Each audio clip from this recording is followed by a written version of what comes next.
How many of you know what John 3:16 says? All right. Now put your hand down. Now, how many of you know what Luke 4:18 says? That's a part of the problem. And I'm not saying that's your problem.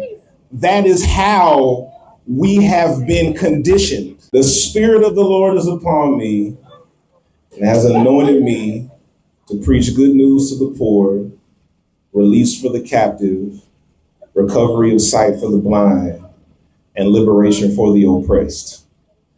These are the words of Jesus as he introduces his ministry to the world. Before he says anything else, he reaches back to the prophet Isaiah and he says, the Spirit of the Lord is upon me, for he has anointed me to preach good news to the poor. If you're poor, what is good news for you? Real question. What is good news for you? Money, food, housing. Jesus introduces his ministry with a message of economic justice. Second thing he said, release for the captive. What does release for the captive look like in our context? Prison abolition.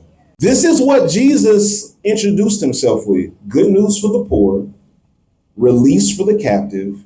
It says recovery of sight to the blind. I've kind of expanded that to say healing for the sick. What does healing for the sick look like? Healthcare, mental health, affordable healthcare. Y'all telling me that when Jesus introduced himself, he started with economic justice, prison abolition, and healthcare reform?